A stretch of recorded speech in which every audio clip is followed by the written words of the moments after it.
नमस्कार विद्यार्थियों, मैं ब्रजेश कुमार पारिक आप सभी का sangria public school senior secondary school के डिजिटल प्लेटफॉर्म पर स्वागत करता हूं। आज अपन पढ़ने जा रहे हैं कक्षा 11 हिंदी अनिवार्य, जिसमें काव्यखंड का भाग 1 कबीर के बारे में अपन ने पिछली वीडियो में उसका जो है कवि परिचय अपन ने देखा था और पाठ परिचय की भी अपन ने संक्षिप्त जानकारी ली थी।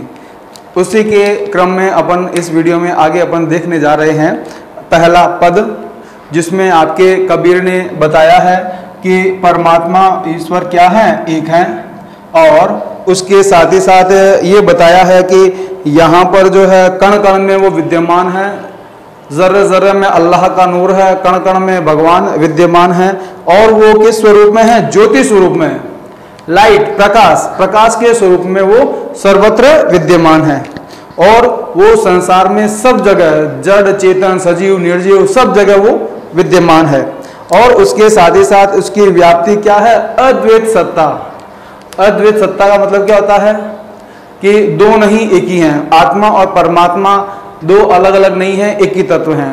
अलग इतने सारे ईश्वर जब की अपन बात करते हैं वो गलत है, परमात्मा एक ही है, ठीक है। और अद्वैतवाद की वो बात करते हैं, इसका वो विभिन्न उदाहरणों के माध्यम से हमें स्पष्ट करते हैं कि ये जो है परमात्मा एक ही है। एकेश्वरवाद का समर्थन करते हैं और अद्वैतवाद का समर्थन करते हैं कि आत्मा और परमात्मा अलग अलग नहीं है, एक ही है। देखिएगा पहली पंक्ति, हम तो एक एक करी जाना,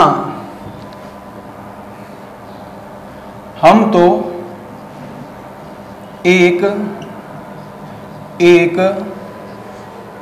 करी जाना, हम तो एक एक करी जाना, दोई कहे तिन्हीं, दोई कहे तिन्हीं, दोई कहे तिन्हीं को दोजख,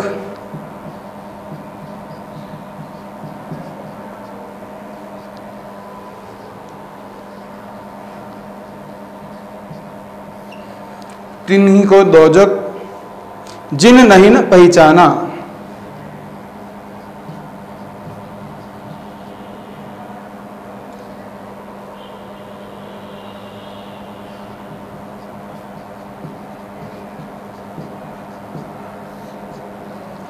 उसके बाद आगे कहते हैं एक पवन है एक ही पानी, एक पवन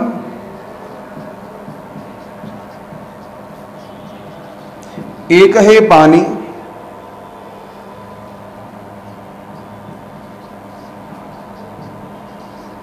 एक पवन एक ही पानी, एक ज्योति समाना।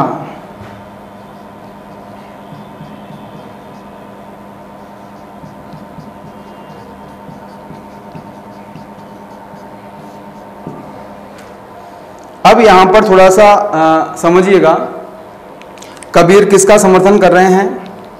कबीर समर्थन कर रहे हैं एकेश्वरवाद का। एकेश्वरवाद, ईश्वर एक है।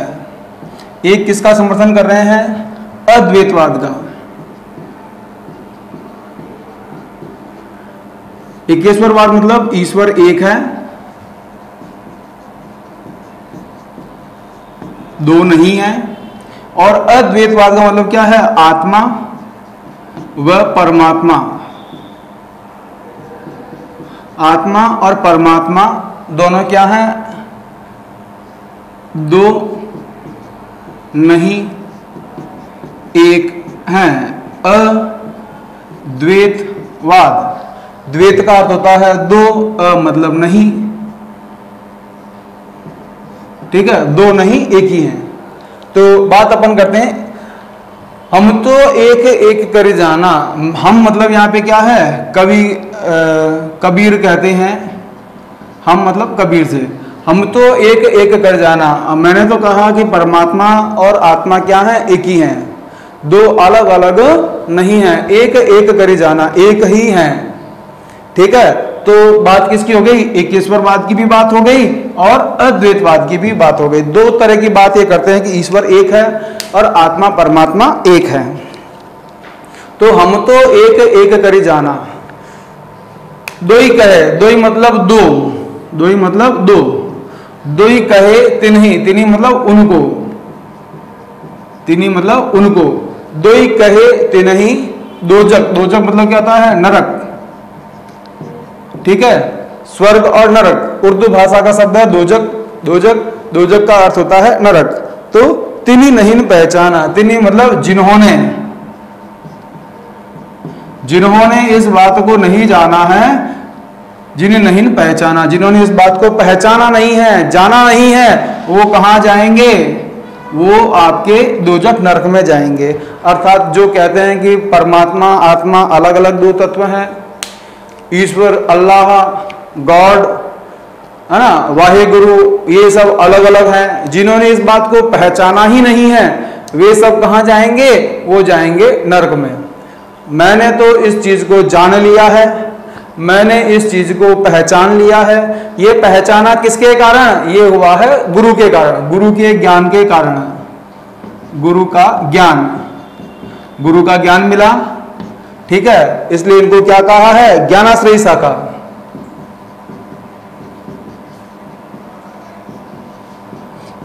इन्होंने कहा भाई गुरु हमें मिला, गुरु ने हमें बता दिया, गुरु ने हमें संसार की सारी जानकारी दे दी, हमारी प्रज्ञा चक्षु है ना खोल दिए और हमने इस चीज को जान लिया है कि आत्मा परमात्मा अलग अलग नहीं, एक ही है, ईश्वर एक ही है।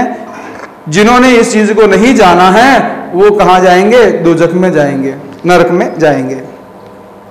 अब इसका क्या कर रहे हैं, उदाहरण दे रहे हैं। क्या दे रहे हैं, उदाहरण कि एक क्या, कैसे, एक ही पवन, एक ही हवा है, एक ही पानी, एक ही जल है, ठीक है, हवा एक है, ठीक है, उसके बाद जल एक है, एक ही ज्योति समाना, ज्योति मतलब प्रकाश, ये एक ही ज्योति की रूप है और क्या है, समाना मतलब सभी जगह समान रूप से सर्वत्र व्याप्त है। जैसे सूर्य का प्रकाश उगता है, ठीक है, सूर्य उगते ही प्रकाश फैलता है तो सब जगह प्रकाश फैल जाएगा। हवा है, पानी है, ये क्या है, ये सब एक ही हैं। ये किसके उदाहरण हैं, ये सारे उदाहरण हैं किसके, एकेश्वरवाद के, अद्वैतवाद के।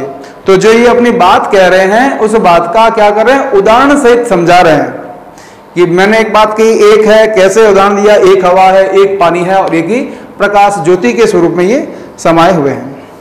फिर एके खाक,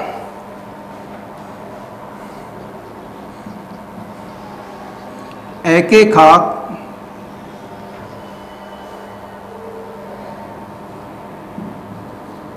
एके खाक गड़े सब भांडे,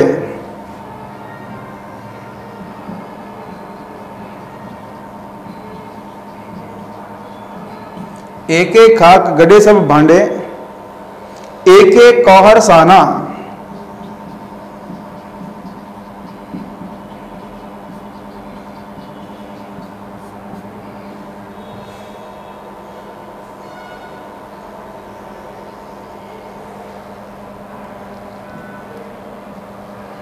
और उसके बाद क्या कहते हैं, जैसे बाड़ी,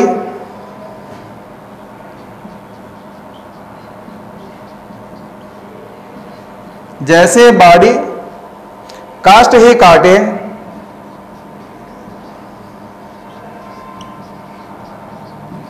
जैसे बाड़ी काष्ट ही काटे, काटे अग्नि न काटे कोई,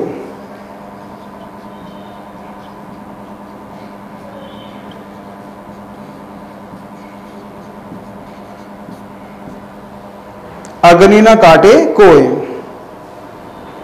देखिएगा आगे उदाहरण देते हैं, एक एक खाक, इसी की आगे पंक्ति चल रही है कंटिन्यू इसी के साथ ही उदाहरण में। एक एक खाक, खाक मतलब होता है मिट्टी, एक एक खाक मिट्टी, गड़े, गड़े मतलब निर्माण किया, निर्माण करना, एक एक खाक गड़े सब भांडे, भांडे मतलब होता है बर्तन, एक एक खाक गड़े सब भांडे, एक एक कौहर, कौहर मतलब होता है कुम्हार, कुम्हार यहां पर किसका प्रतीक है? परमात्मा का।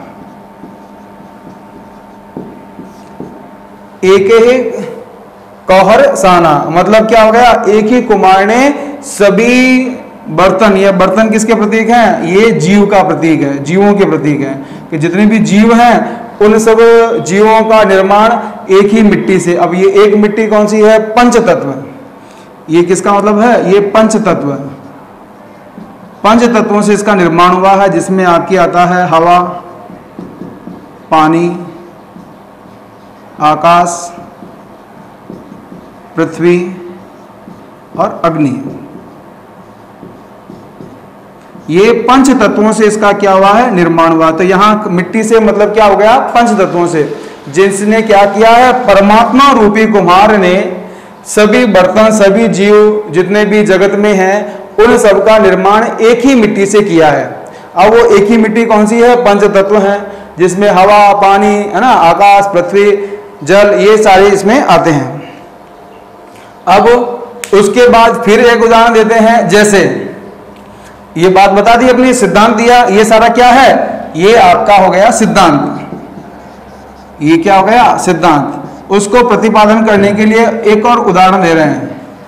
जैसे बाड़ी, कास्ट, कास्ट में बाड़ी मतलब होता है बढ़ई, बढ़ई मतलब सुथार, जो लकड़ी का काम करता है। जैसे बाड़ी, कास्ट, कास्ट मतलब होता है लकड़ी। जैसे बाड़ी कास्ट ही काटे, अग्नि ने काटे कोई, अग्नि मतलब क्या? आग। कि जैसे आपकी बढ़ई है, सुथार है, वो लकड़ी को काट सकता है, लेकिन लकड़ी में जो अग्नि तत्व है, आग तत्व है, वो उसको नहीं काट सकता। ये अग्नि तत्व क्या हो गया? अग्नि तत्व हो गया आपके परमात्मा।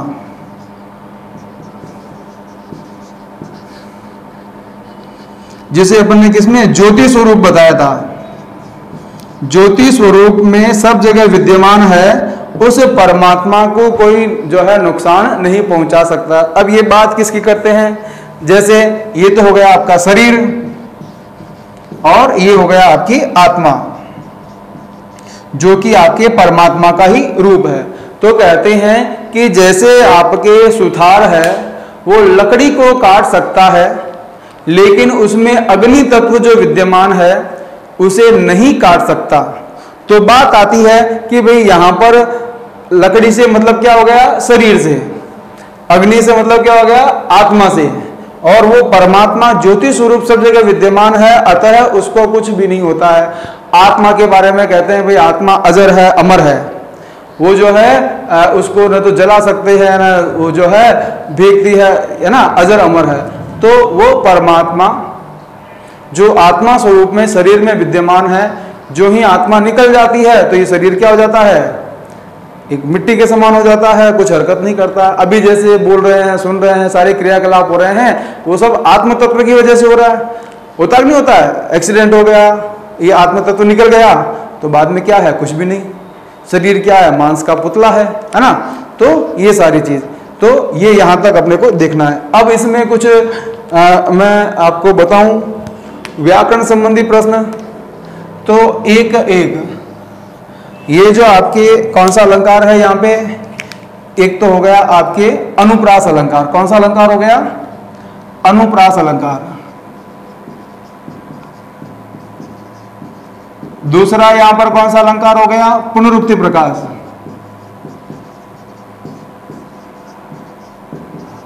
पुनरुक्ति प्रकाश अलंकार। उसके बाद अगर अपन बात करें, जैसे लिखा है, ये कौन सा हो गया? उदाहरण अलंकार। उदाहरण अलंकार।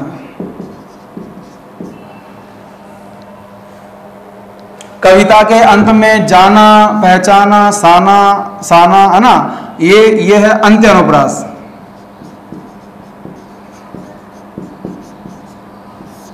ये तो हो गए आपके अलंकार की बात। किसकी बात है? अलंकार। उसके बाद अपन बात करते हैं छंद की। तो यहां पे छंद कौन सा है भाई? छंद है पद छंद। कौन सा छंद है? पद छंद। कबीर के पद, पहला पद और दूसरा पद। छंद के बाद में आपके क्या आता है? रस। रस कौन सा है? शांत रस। आत्मा परमात्मा की जहां बात आती है, मन शांत हो जाता है, वो शांत रस। रस के बाद अपन बात करते हैं छंद अलंकार रस, ठीक है। तो ये सारी बातें भी अपने को क्या करनी पड़ेगी? ध्यान में रखनी पड़ेंगी, क्योंकि व्याकरण का जो सौंदर्य बोध वाला प्रश्न आएगा, जिसकी चर्चा भी अपन करेंगे, किसमें? जब प्रश्नोत्तर की अपन बात करेंगे उसमें, ठीक है। तो ये अपने को ध्यान में रखनी पड़ेंगी, ठीक है बेटा। चलो आगे देखें।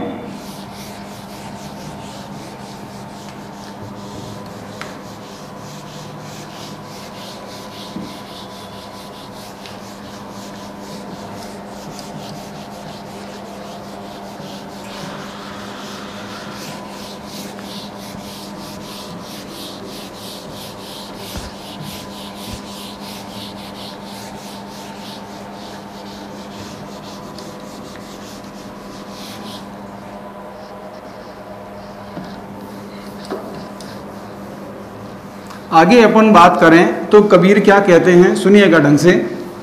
उसमें कबीर वापस उसको समझा रहे हैं 21वाद की बात को, और कौन सी? जो आपके अद्वैतवाद है उसी की बात को आगे समझा रहे हैं कि सब घटे अंतर, सब घटे अंतर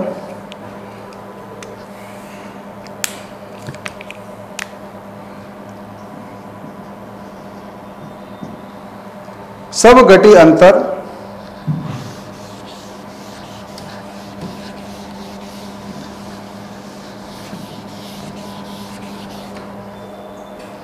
सब घटी अंतर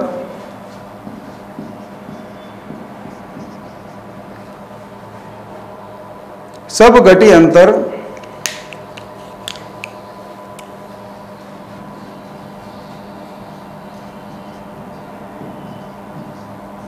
सब घटी अंतर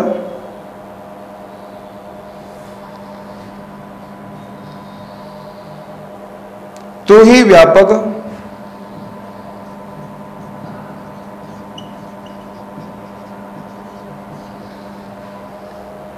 धरे स्वरूपे सोई।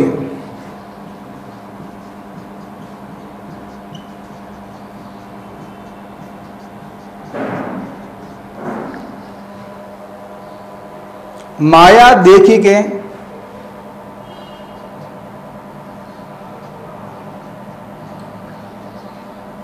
माया देखी के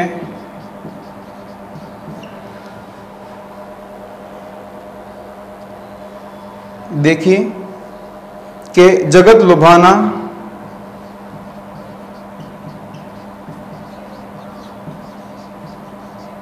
माया देखी के जगत लुभाना काहेर नर गरबाना।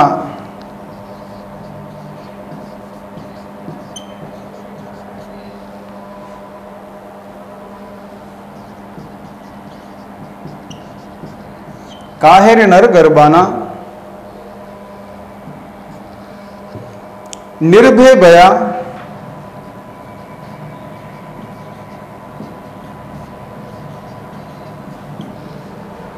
निर्भय भया कछु नहीं व्यापे।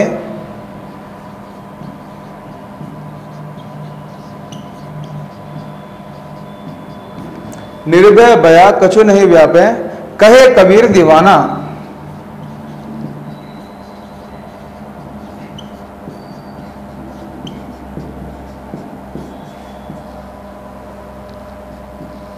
तो बात अपने आगे आती है कि जैसे बाढ़ काष्ठ ही काटे अग्नि न काटे कोई, सब घटी अंतर तू ही व्यापे धरे स्वरूपे सोई। जिस प्रकार से बढ़ई जो है लकड़ी को काट सकता है, अग्नि तत्व को नहीं काटता या काट नहीं सकता है, उसी प्रकार से शरीर को नुकसान पहुंचाया जा सकता है, उसमें विद्यमान आत्मा तत्व को जो है नुकसान नहीं पहुंचाया जा सकता, उसका हम कुछ भी नहीं बिगाड़ सकते। फिर आगे कबीर क्या कहते हैं, सब घटी अंतर तू ही व्यापक। घटी का मतलब क्या होता है, देखो घटी का अर्थ होता है एक तो हृदय, और यहां पर एक श्लेष आता है घड़, जो भांडे अपन ने बात करी है। सब घटी अंतर, अंतर मतलब उसके अंदर, तू ही, ये तू ही मतलब किसके लिए आया है, परमात्मा के लिए। सब घटे अंतर तो ही व्यापक, व्यापक मतलब विद्यमान है। धरे स्वरूपे सोई, और वही स्वरूप उसने क्या कर लिया है, धारण कर लिया है।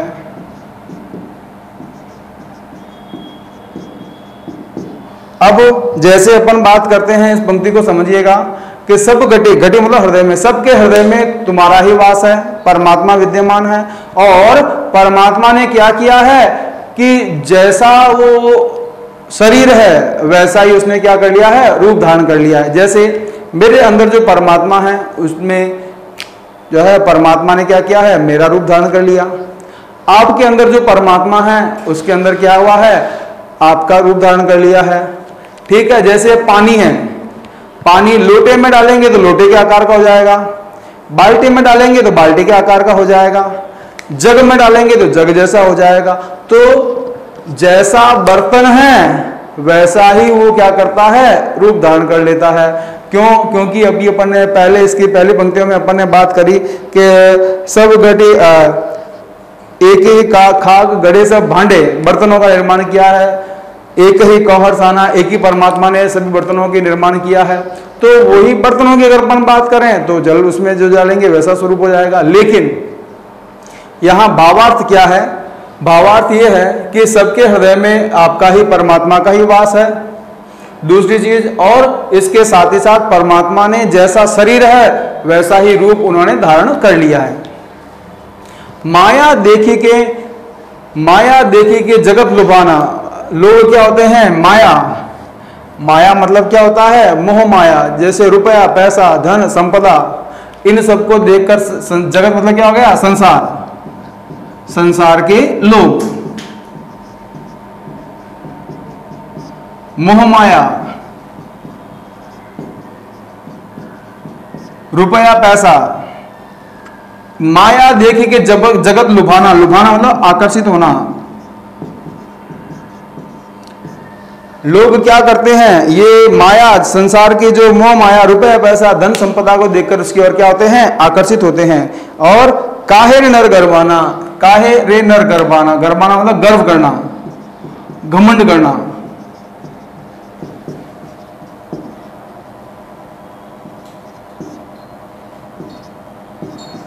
घमंड करना कि ऐसी जो मोह माया है जो हमें छोड़कर जानी है, संसार में हमारे साथ रुपया पैसा मृत्यु के बाद साथ में नहीं जाएगा, ऐसे जो है मोह माया को, ऐसे जो अपन ने बात करी थी अवास्तविक जगत, यहां पर मैं बात करना चाहूंगा अवास्तविक जगत,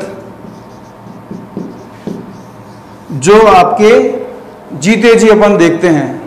ठीक है, ये जो है सारी जो जीवन, माता पिता, मोह माया, गाड़ी बंगला, ये सब क्या है, अवास्तविक जगत है। ये माया का स्वरूप है। ये हमें क्या करता है, ये हमें आकर्षित करता है, लुभाता है। ठीक है, लेकिन इसके ऊपर अगर हम अवास्तविक जगत पर अपन घमंड करें, गर्व करें, ये देखो मेरे पास इतना रुपया पैसा, तो ये कबीर कहते हैं कि ये तो क्या है, नष्टवान, नाशवान है, नष्ट होने वाली है, इसको जो है अपने जो है साथ नहीं लेके जा सकते। लेकिन जिनको वास्तविक संसार, वास्तविक संसार या जगत जो आपके मृत्यु के बाद का है, परमात्मा का ज्ञान है कि भाई आत्मा के मरने के बाद आत्मा परमात्मा में विलीन हो जाएगी। ठीक है, मृत्यु के बाद जो है स्वर्ग नरक है, अच्छे काम करेंगे स्वर्ग मिलेगा, बुरे काम करेंगे नरक मिलेगा।